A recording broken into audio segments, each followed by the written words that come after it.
Glory to God. தேவனுக்கே மகிமை. ஆண்டவர் நம்ம கூட வேத வசனங்கள் மூலயமா நிறைய பேசியிருக்கிறாரு. அதில் எனக்கு பிடிச்ச வசனத்தை நான் ஷேர் பண்ணிக்கிறேன். மத்தேயு அதிகாரம் 13 24வது வசனம். வேறொரு உவமையை அவர்களுக்குச் சொன்னார்.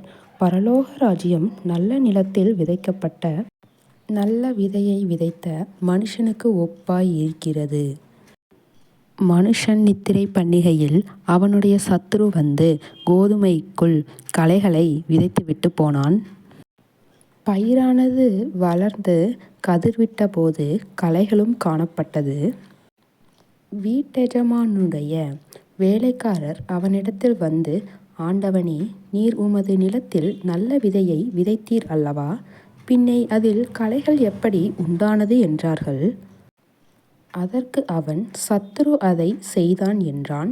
அப்பொழுது வேலைக்காரர், நாங்கள் போய் அவைகளை பிடுங்கி போட உமக்கு சித்தமா என்று கேட்டார்கள்.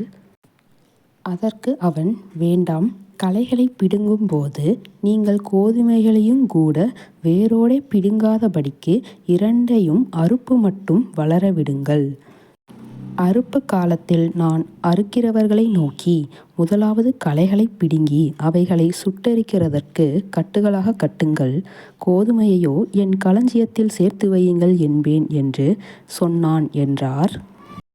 இந்த உவமையான வசனங்களை ஆண்டவர் பிரசங்கித்து முடித்ததற்கு பிற்பாடு சீஷர்கள் வந்து ஆண்டவரிடத்தில் இந்த உவமையை குறித்து விளக்கம் கேட்டாங்க.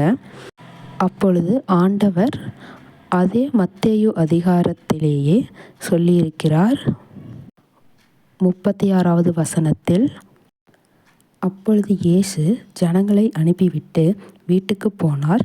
அவருடைய சீஷர்கள் அவரிடத்தில் வந்து, நிலத்தின் களைகளை பற்றிய உவமையை எங்களுக்கு வெளிப்படுத்த வேண்டுமென்று கேட்டார்கள். அவர் பிரதியுத்தரமாக, நல்ல விதையை விதைக்கிறவன் மனுஷகுமாரன். இங்கு மனுஷகுமாரன் என்பது ஆண்டவராகிய இயேசு கிறிஸ்து.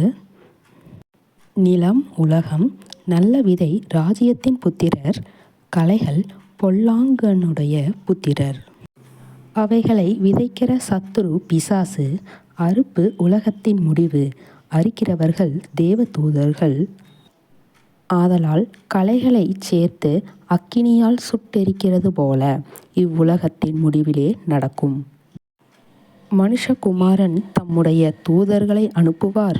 அவர்கள் அவருடைய ராஜ்யத்தில் இருக்கிற சகல இடறல்களையும் அக்கிரமம் செய்கிறவர்களையும் சேர்த்து அவர்களை அக்கினிச் சூளையிலே போடுவார்கள். அங்கே அழுகையும் பற்கடிப்பும் உண்டாயிருக்கும். அப்பொழுது நீதிமான்கள் தங்கள் பிதாவின் ராஜ்யத்திலே சூரியனைப் போல பிரகாசிப்பார்கள். கேட்கிறதற்கு காதுள்ளவன் கேட்க கடவான் என்று ஆண்டவர் சொன்னார். இந்த வசனங்களை நீங்கள் படித்து பார்க்கும்போது அவ்வளவு அருமையாக இருக்கும். பரலோக ராஜ்யத்தை குறித்து ஒரு ஆசை உங்களுக்குள்ளே எழும்பும்.